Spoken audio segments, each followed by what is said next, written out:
Good afternoon, everybody. Nikki Buckaloo here at the Seniors Real Estate Institute with some of my good friends and fellow CSHPs, Mary Eikenberry from Des Moines, Iowa. And if you're looking at the slide, then you know it's Des Moines, Iowa, because we like it that way better. And then we've got John and Ingrid Sullivan from Arlington, Texas, and Brett and Annette Junell out in Reno, Nevada. And we're going to be talking about senior seminars again today. We did our last showcase last month on seminars, part 1, and we kind of talked in generalities a little bit more about using senior seminars as a means of educating the public, building a reputation in the market as the authority on senior living issues. And we kind of talked big picture. This month in this spotlight, we're going to be talking a little bit more in more detail and about some of the more of the nuances, the how-to parts of creating a seminar series for seniors. So welcome, you guys. Glad you're here. Thank you. Thank you. All right. So I have a few slides. That's why I have the slide up. I'll take the slides down once we kind of get talking. But while you guys are introducing yourselves, I have some slides that are pictures that you guys have sent of you all doing your seminars, so people can kind of get a feel as you're talking about them, what that actually looks like in the room while you're at your senior seminar. Sometimes people need that visual image. So who's first? John and Ingrid, tell us a little bit about how long you've been in real estate, how long you've been specializing in the senior market, and then how long you've been doing seminars as a part of your business model. All right. Well, we actually started in the 90s coaching real estate agents on technology, but here in Texas, we've been licensed for 17 years. And for about the last 13 years, we've had some level of working with the senior or aging adult mature market. Right. Wonderful. And about how long doing the seminars? We've been doing the seminars for 14 plus years. As John said, we started out teaching classes to agents in our office, but then we implemented the seminars to our senior clientele. And later we met Nikki and Chris from SREI, and we became CSHP, Certified Senior Housing Professionals, which really motivated us to improve our content for the seminars that we held for our seniors. Ingrid, so how about when do you think, and I hate to pinpoint this, but give me a roundabout approximation of when you guys branded your seminars and kind of when you created this entirely new identity for you guys? The Smart Senior Seminars, I'm going to say probably 5 or 6 years. 5.5 years ago. Yeah. Okay. I was going to say you've been doing it for a little while. Yeah. So that's a great picture of you guys, by the way. You, Ingrid, up there with your panelists. That's wonderful. Yep. Love it. Perfect. Brett and Annette, talk a little bit the same thing. How long in real estate, how long working with seniors, and then about how long you've been doing the seminars? I got my real estate license in 2000, and then Brett joined me in 2004. And we have been working with seniors. It's been going on to 6 years, or will be 6 years here in Reno. And then prior to that, we were in the Bay Area, San Francisco Bay Area, and we were working with seniors for about 4 years prior to that. So 10 years total. Yeah. Wow. And then you guys implemented the seminars back when you were in California, right? We did seminars going to the different senior communities and just did smaller and just talking about just downsizing at that time. And then when we came to Reno, we explored it and made it a lot larger. Awesome. Okay. And so when did you officially create this series? I know you've been doing it now for, gosh, has it been 5 or 6 years at least, right? It will be 6 years this June. So yeah, 2016 was our first one. Wonderful. All right. Very good. Couple of really good shots there. Look at that full room. I mean, you know, it's funny, just to digress slightly, I was reading an article this morning about the area agencies on aging, you know, that's government funded through the Older Americans Act, and how they've lost a lot of funding for some of the programs that they used to offer. And I just was kind of thinking and reflecting, knowing we were going into this conversation this afternoon, about how you guys have all really filled a gap, right, in the community where they've had to kind of cut back on the education that they offer. You guys have really helped offer more education free to seniors. So it's actually a pretty awesome thing that you guys are doing. Mary, talk to us about yours. Real estate, how long in real estate, how long working with older adults, and then how long doing the seminars? Well, I am in my 30th year of real estate. And I started doing senior seminars back in 2008, just after I got my SRES designation, and started doing those with the Des Moines Community Education Program. Did a handful there. And then the market got a little, it crashed. But I continued to do seminars for like Lions clubs and Kiwanis and those types of things, church organizations. And then met you, Nikki, back in 2016 and got my CSHP. And then started my seminars in July of 2018. Awesome. Now we're going to get into a little more detail about kind of what your seminars involve. So let me put us all back up on the screen here so we can all chat.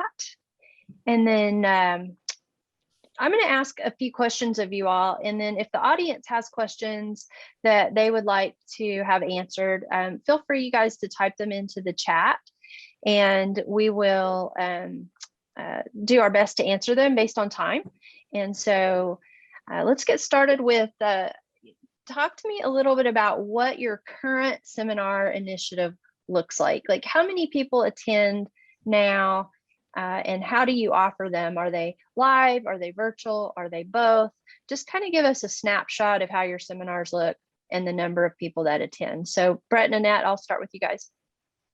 Sure. So our current seminars, the one we did last week, we had 90 attendees, plus our education partners. And prior to COVID, we were filling the room of 150 people each seminar, and we expect this next seminar, it'll be full, again, back to 150 people in person. Wonderful. Yeah. And then how are you still doing virtual as well, or do you record them and place them up on your website? How do you do that? Yeah, great question. So we've gone from being all virtual back to a combination of doing it virtually and in person for the last several months. And then for January, we went in person only. And then once we fill our room back to 150 people again, then we'll do it simultaneously live via webinar as well as in person, so that we can exceed the capacity of the room. Yeah, great. So you've experimented with lots of different ways. I know everybody had to kind of adapt to the whole COVID situation, and lots of fun, right? Lots of fun, lots of technology, learning curves. Actually, it's a big help for us, because prior to COVID, we continually had more people registering from the seminar than we had capacity, so we couldn't accommodate everybody. So this has now given us a means to be able to do that. So yeah, silver lining. Yeah. So before I jump over to the other panelists, let me ask you this. So there's a lot of people probably right now with their heads spinning. They're going, oh my gosh, 150 plus people. Where would I do that? Where would I hold an event where I could accommodate 150 people? Talk about that. Where are you having it? Well, our first seminar wasn't 150 people. So like everything, we start small. So best location we found was using the public library system. So we experimented with different libraries. And our first seminar, as you know, Nikki, we were panicking because we had all of 10 people signed up for it. Yeah. But it was still a smashing success anyway, and it just grew from there. So now we actually do it at the board of realtors. Our local association has a beautiful training room, or a presentation room that you just saw on those slides, that holds 150 people, that has all of the audio visual equipment they're provided.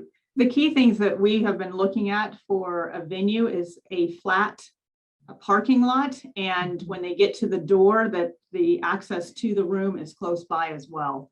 Because we have been in other areas where it wasn't as conducive for people that were in walkers, or more mobility is more challenging.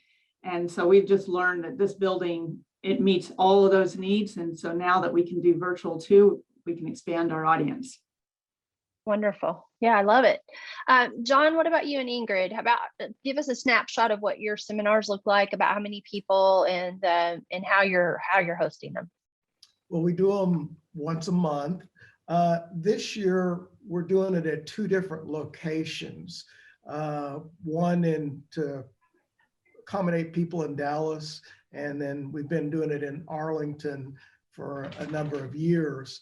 The places we're holding, there's a home community called Viridian in Arlington, and they're still building, and part of that, it has a 55 plus homes in it, but they have a beautiful conference center on a lake, and they just offered that up to us to do it there, which is great. We've had as many as 80 people. We average 30 to 40 when we do a seminar. During COVID on Zoom, we had over 100 people a couple times come on Zoom, which was kind of surprising, actually. Yeah. Actually from other countries too. I don't know Yeah. how they ended up there, but we actually had people from other countries. Right. So your reach, really, I mean, I think that's one of the beautiful things a lot of us learned about the having to go virtual during the pandemic is that we could reach a larger audience and educate more and more people. I had people from our local area as well saying, oh, my sister's able to tune in from Houston, or, you know, and which is kind of nice too. We don't think about that necessarily on our day-to-day stuff, but I think that's a great byproduct of it. I think that us adding on to Dallas now, a lot of the people that were doing Zoom with us were coming from the Dallas side, and it was a little challenging to try to do both because I always felt like I needed to talk into the screen, but yet I've got an audience here that is looking, you know, wanting me to pay attention to them. So now that we're flipping it every other month going to Dallas, we're really excited about those people that couldn't attend that will be now coming to the Dallas version of it as well. Right. That's wonderful. I love it. Yeah. Comical note, on the Zooms during COVID,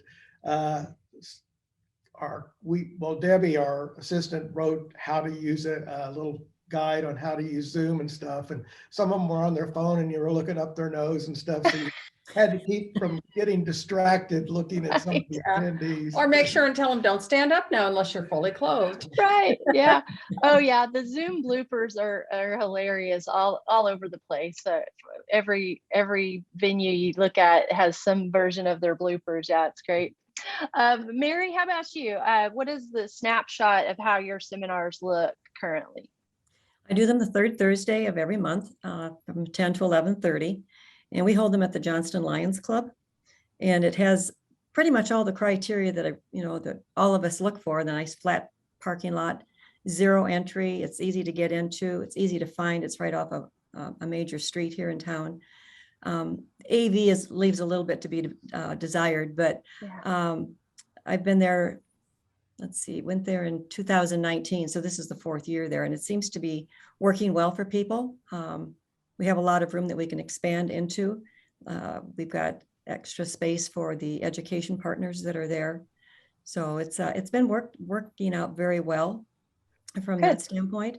We did Zoom last year. No, not last year, the year before. We started in April of 2020, doing it virtually. And I think we went back to in-person in August of that year, did a couple of in-persons, and then had to end up the year doing virtual again. But all of last year was live. So we've been going live. We were running about 35 to 50. We're now doing 60 to about 80, which is a nice increase. Right. Yeah, very good.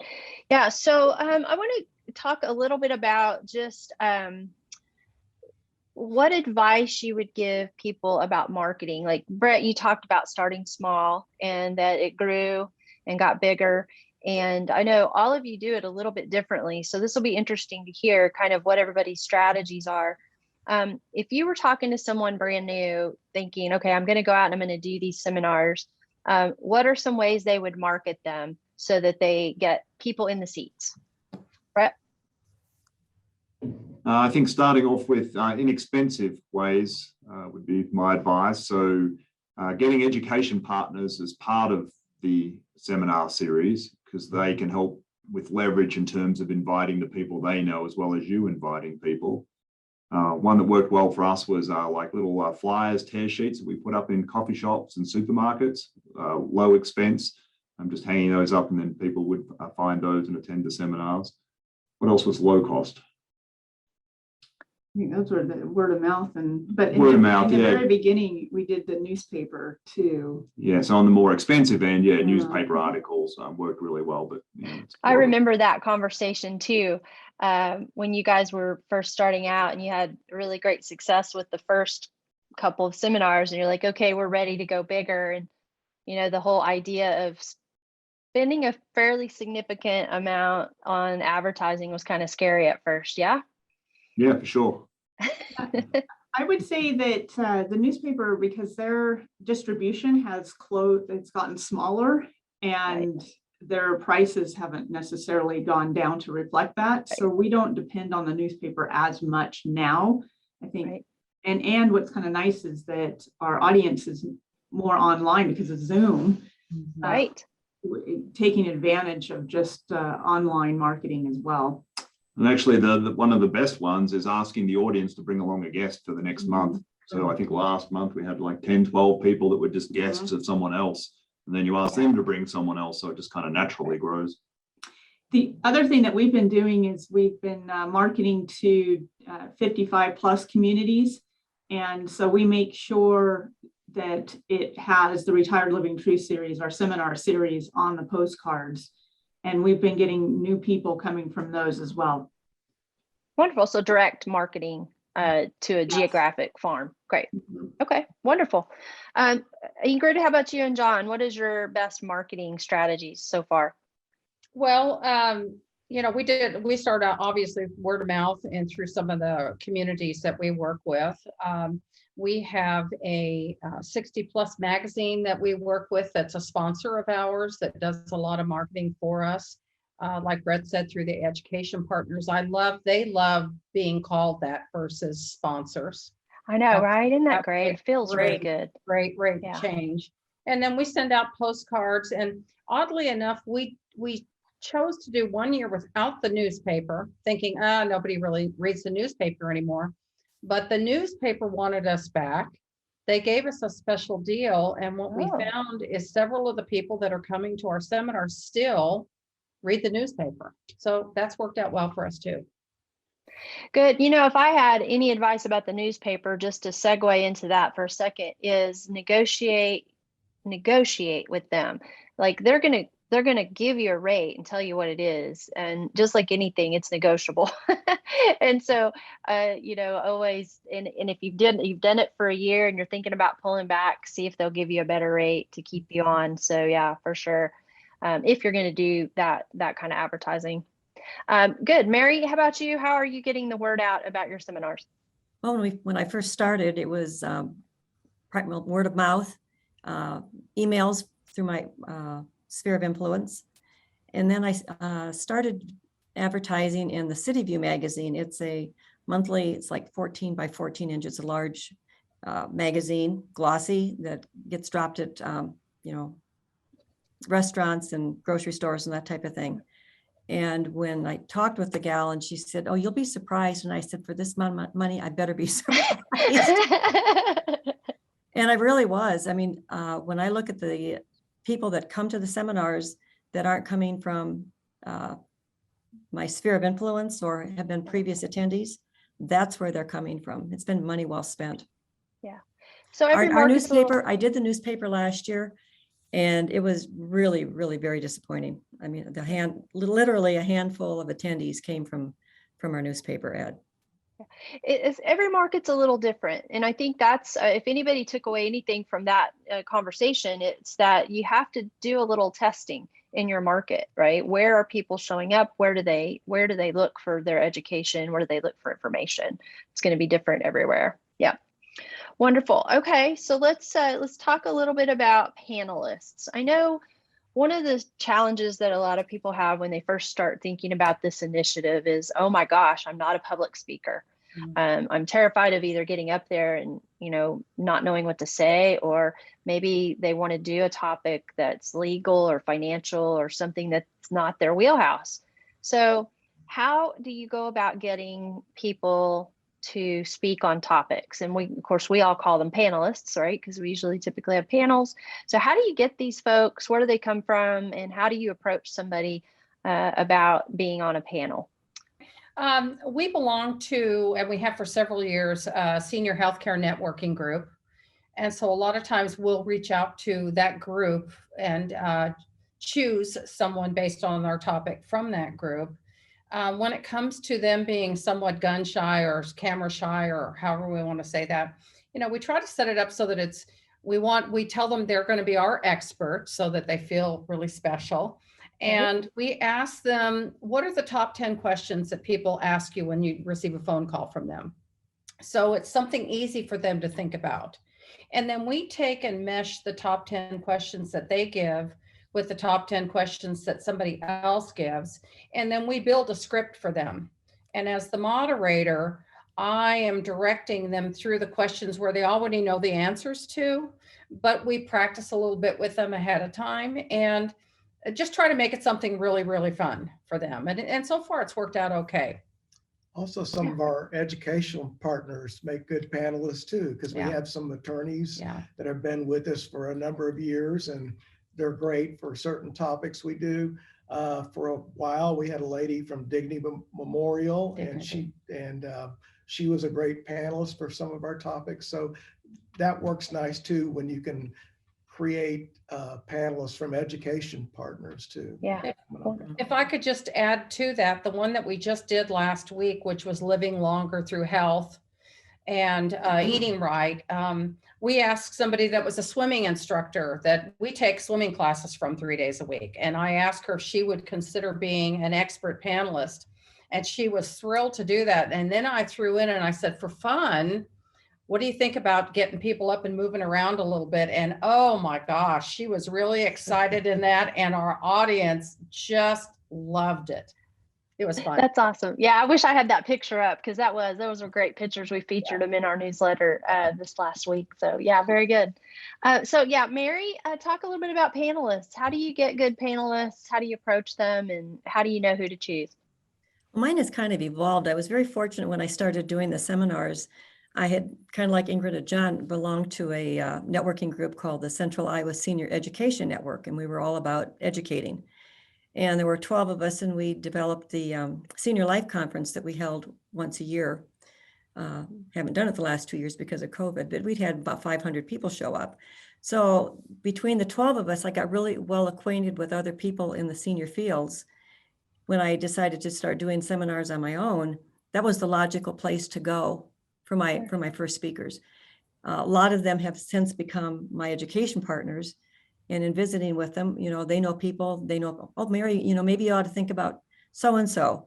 So many times the panelists come as a result of referrals from my education partners. Yeah, wonderful. Brett, what about you guys, you and Annette? Yeah, so everything that John, Ingrid, and Mary had said, I think the key is the education partners. So starting out, identifying who you would like to have as partners. So, and some of the easy ones are a reverse mortgage person, an attorney, and would be two easy ones. And selling the vision to them as to what this is going to look like over the next 1, 2, 3 years. This is a long-term commitment. And then giving them that free speaking opportunity in front of the audience, even if it's just 10 people, they'll still love it because you're doing all the work for them, getting those 10 people, 20 people, whatever it happens to be. And by them speaking, they then feel the vision and want to become an education partner. So now they're financially supporting you and providing leverage. And now it is just really easy for us to get speakers. It just gets easier and easier every month because you become more and more connected with, the attorney refers you to people who could speak, the reverse mortgage person. So like last month, I had 2 senior deputy attorney generals from the attorney general's office. I had a fraud detective from the local police department, and they were super appreciative to be asked. And anytime you want us again, just let us know. It's just become easier and easier. We've had MDs. It just gets easier and easier as you go along. So start with education partners and then just grow from there. Okay, so I'm going to ask a question that's kind of a follow-up to that. And it wasn't on your prepared questions, but I think all of you will agree that the question in the people's minds right now is, wait a minute, you're doing seminars on scams and fraud prevention and healthcare. What are you doing? You guys are in real estate. How is it and why is it that you're offering these topics that are not real estate related at all? Who wants to field that one first? Okay, Ingrid. Well, I think that in itself, we promote ourselves as being educational and empowering. And while we try to nest in our real estate business whenever there's an opportunity, we want them to feel like we're good at bringing in good education partners that I like to think of it this way. How often can you get an attorney and a wealth advisor and a long-term care person together at the same time, and you get to ask them questions? Right. And when I propose it that way, they're all going, you know, that's a good point, because it's going to be a win-win for everybody. So that's how you do it. Yeah, absolutely. Positions you as somebody who has connections, and that's a valuable thing in today's world, right? Yeah. Mary, you jumped in there too. You were like, yeah, definitely. There's a reason. What would you say? When I decided to pursue the senior real estate venue way back when, it really came as a result of my family situation. My dad had been very sick, lived 2.5 hours away, and I had no resources. Even the people that my folks knew and that I knew up there could not provide the kind of resources that I felt my folks needed. And so my goal was to try, as I was doing this, is just to do the whole package, not just the real estate, because actually my folks are fine. They were going to stay in their house. They didn't need to move. It was everything else that they needed. And I just remember driving back one night going, I can't be the only baby boomer here that is struggling with how to care for older parents. Right. And so that's kind of how, when I got into this, it wasn't just the real estate. I wanted to bring in other people that could provide the education. Yeah. Because I knew that was needed as well. Sure. Can I add to this, Nikki? Yeah, please. When Brett and I started doing it, we actually struggled with the idea of doing seminars on anything other than real estate in the beginning, or, you know, or something that was real estate related that fell into that. But actually, it has helped grow our audience by expanding the topics that we do it on. And it's gotten to the point where we're trusted and people will call us just for all kinds of things. And that leads to keeping the conversation going. And then who do they call when they want to buy or sell? They're calling us up. Yeah. And I'd just say to that, every topic actually is about real estate. So if it was on scams like last week, we're talking about clients who have been victims of a scam, whether it's through, you know, title and escrow money going where it shouldn't, or just general scams. So just about every topic you can tie back to real estate. So as a real estate agent, you know, we had a client who was, Right. so you can do that to everything, whether it's dementia or law or whatever it might be. And by just doing good things for the community, they want to give back. They see you giving and bringing these quality panelists in to share fantastic education that they couldn't get elsewhere. So they want to help you. You're now trusted, as Annette said. They want to reach back out to you when they have a real estate need or a downsizing need or wherever it might be. There are quite a few times I've gone on appointments, listing appointments, and the people will say, I know lots of real estate agents, but you're the only agent that does all of this for the community and you ask for nothing in return. I want you to list my house. Yeah. You know, it's the law that John Maxwell talks about, right? The law of reciprocity. And when you give and you give and you give, with no real expectation of anything in return, there's no strings attached. Not every person that's attending that seminar with you is going to sell their house, right? But there's that sense of, like you said, yeah, Rick, exactly, coming from contribution, right? And when you do that, that's really what makes the world a better place, first of all. And then the business follows, right? The business part just kind of comes. So I'm going to ask a last question about, no, I have two more. Registration process and then follow-up process. And if you want to combine those two into the same answer, you can. But what does your registration process look like? And then how do you follow up with people? So Mary, I'll start with you on this one. Mine's pretty simple. They can either call a designated phone number and leave a message and we'll go ahead and get them registered, or they can go to the Straight Talk Senior Living website and register online there. Okay. And then they will get an automated confirmation of that registration. They will get a 1-week reminder and also a reminder 24 hours before. Wonderful. And then as far as the follow-up, again, pretty simple. Those that attend, they'll get a email with a link to the video of the seminar. And then those that don't have email, they get a letter. Okay, great. And so that designated phone number, Mary, is that it's not your regular cell phone number or your No. office number. That's No. a very specific phone number for your seminars. Correct. Okay, great, wonderful. Ingrid, what about you and John? Pretty much the same.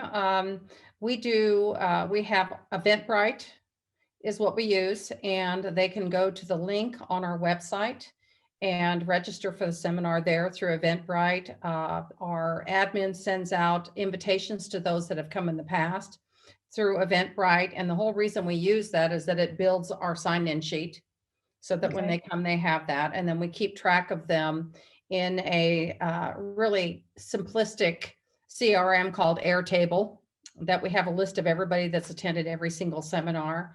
And on the follow-up end of it, we also let them know at the seminar that there's going to be a email that's coming out with links to different things that we had. We don't always record every seminar.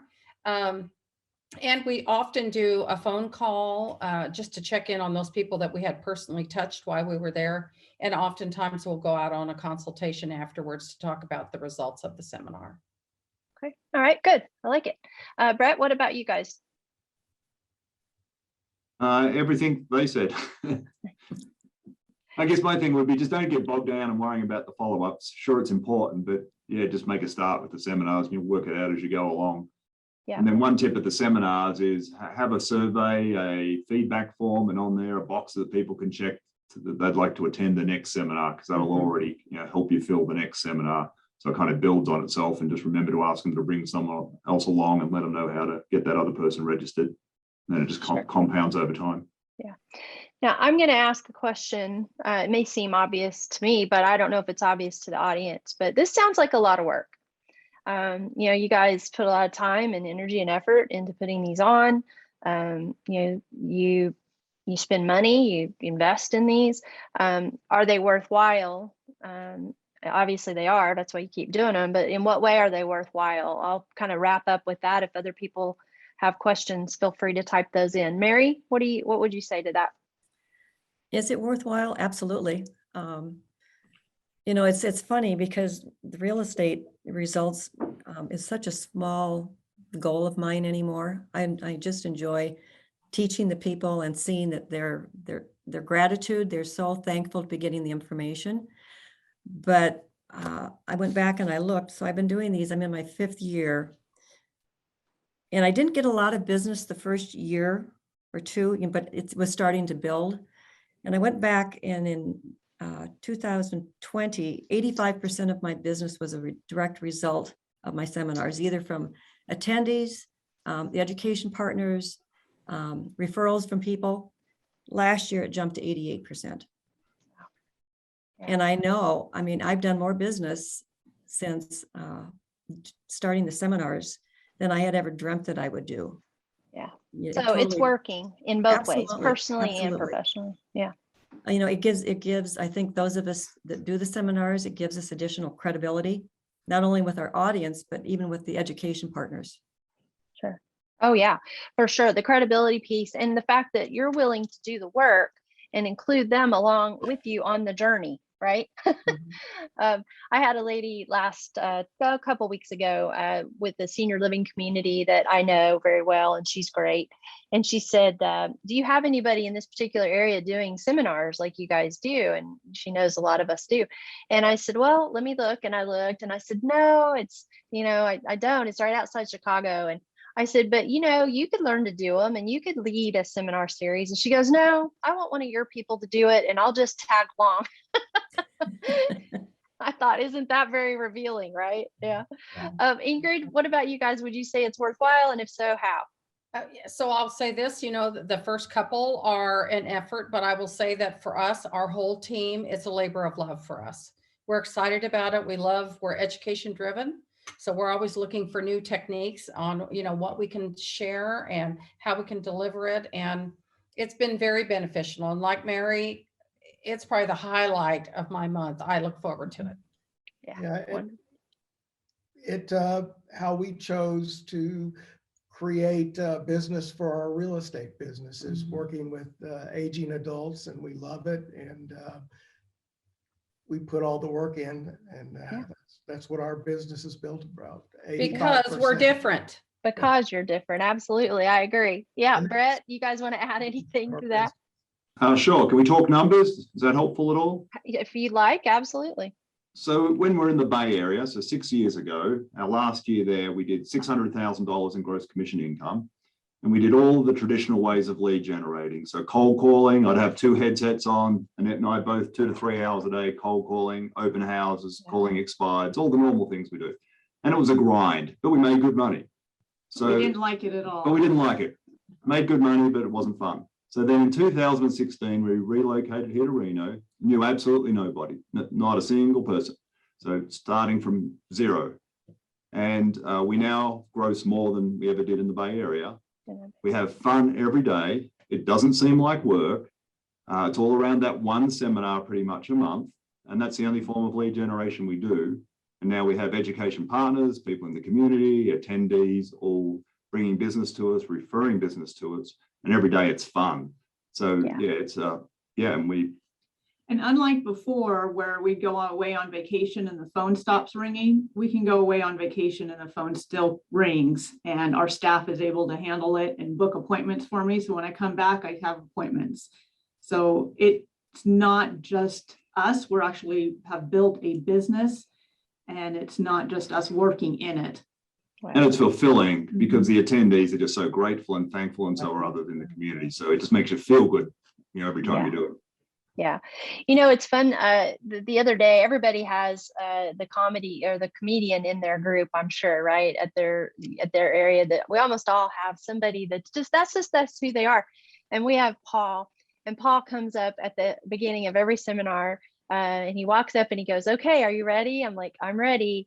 And he wears creative socks. He wears they'll match his shirt. Like one day he had Colonel Sanders from Kentucky Fried Chicken on his socks and on his t-shirt. And, if he's wearing a tie, his tie will match his socks. I mean, it's just, that's his thing. And it's like every month I look forward to seeing Paul and his crazy socks that month, and everybody you get to know people, and there's this sense of community. And I think I missed that in real estate. I don't know about you guys. I just kind of felt like every day I was just going through the motions. And when we're doing these seminars, it's like, I feel like that's a family, right? Like that's a group of people I look forward to seeing every month. I wish I could remember everybody's names. That's my biggest challenge. As the groups get bigger and bigger, it's hard to remember everybody's names. Really build a sense of community. We have people that come in, they're hugging, they're just so grateful to be there and see each other. So not just seeing us, but seeing each other. Yes. It's really a sense of community. Yeah. I'm going to read this question to you from Anne Shaw. It says, "I find it difficult to get people to attend a panel of senior communities for a presentation. People will say, I'm not ready to attend. How do you get people motivated to attend this particular topic?" We talk about planning ahead, that we encourage people, hey, you may not think you want to do it, or that you won't ever want to make a move into a senior community. But instead of having choices made for you, because you never know when your health can deteriorate, that you want to know what is out there ahead of time and prepare yourself and be able to educate your family about what your wishes are, and not let that happen to you, but be part of the process. Yeah, perfect. Yeah. And one of you guys talk a little bit about, because you're doing seminars every month, so you're doing kind of a funnel. So when people attend a seminar on scams, and they attend a seminar on elder law or legal planning, and then they attend a seminar on health and wellness, and then the fourth one is on senior living options, do they skip that one, or do they come to that one too? How does that work for you guys? Ingrid?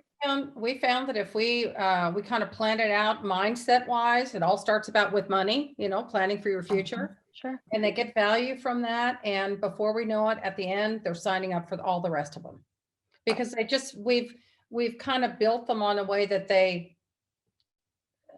lean on each other. They build on each other. Yeah. Yeah. It's not necessary that somebody come to the next one, and if they don't, they're not going to get anything from the third one. But we try to sell them that way because it's a learning series. Right. Smart Senior Series.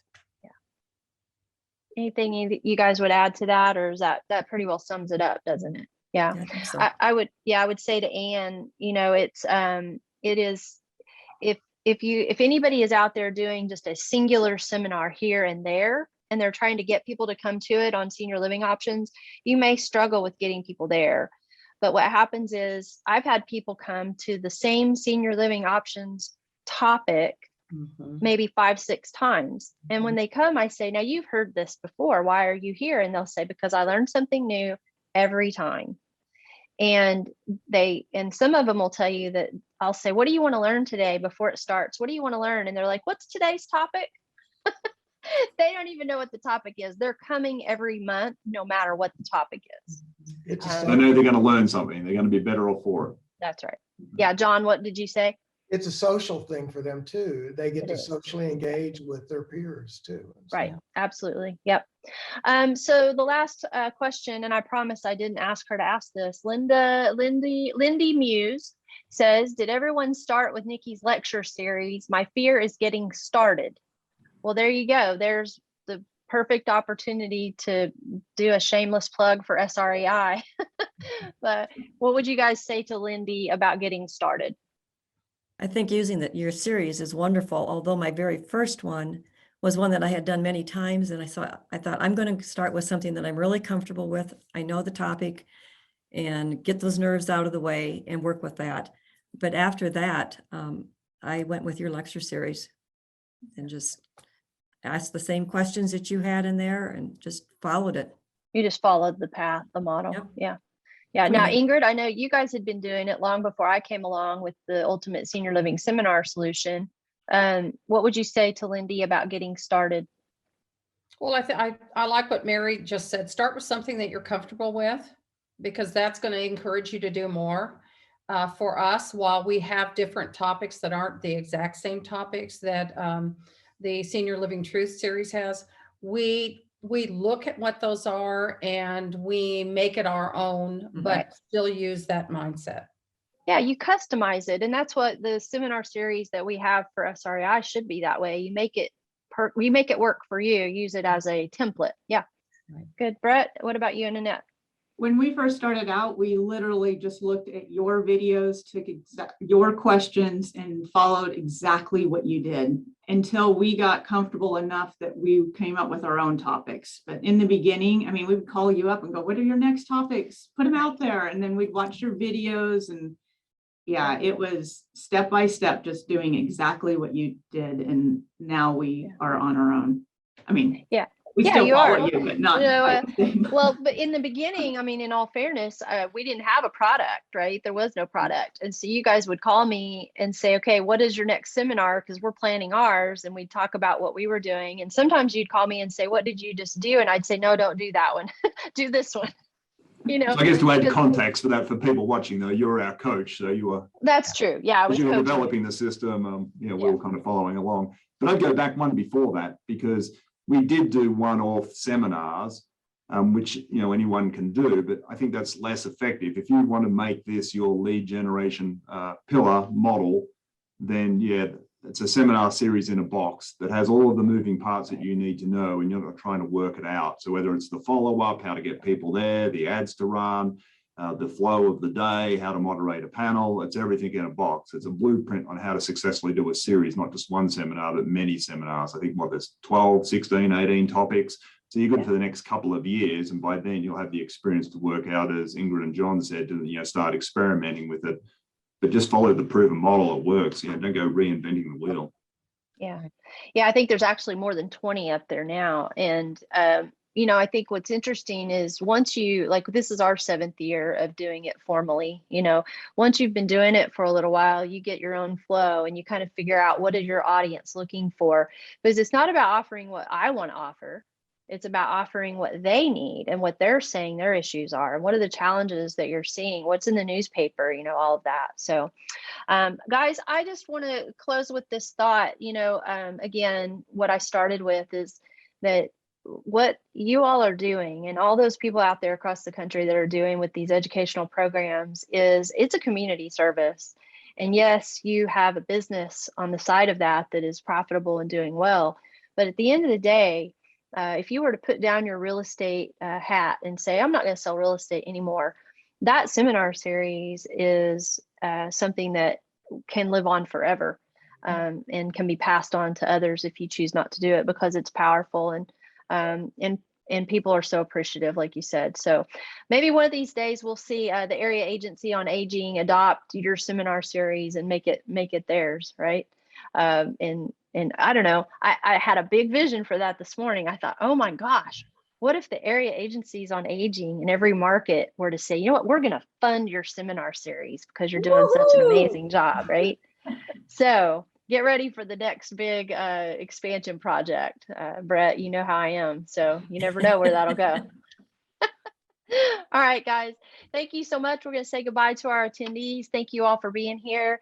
And I'm going to put up a slide with their contact information here at the end so that you guys have it and you can look up their series. And just be sure, if you're an agent and you sign up for one of their programs for any reason, just be sure and give them a heads up and let them know who you are. I think that's always just the right thing to do. And so that they don't wonder, why is somebody from out of my state registering for a seminar? You know, just be kind as a peer to make sure that we're all being using professional etiquette when we do that. So thank you guys for that. Make it a great day, you guys. Thank you for everything. Thank you. Thank you. Thank you. Bye. Bye. Bye. Those of you who would like to, if you're interested in learning more about the Seniors Real Estate Institute or the Ultimate Senior Living Seminar Solution, which our panelists kind of referred to today as a way of getting started, you can visit the Seniors Real Estate Institute at seniorsrealestateinstitute.com and go to the website. And under the tab for proven solutions, there's a link to the Ultimate Senior Living Seminar Solution. We're glad you joined us today, and we look forward to seeing you on one of our next upcoming showcases. We'll be talking about senior living, and we'll be talking about move management coming up. So watch your email or go online and get registered for the upcoming showcases. Thank you.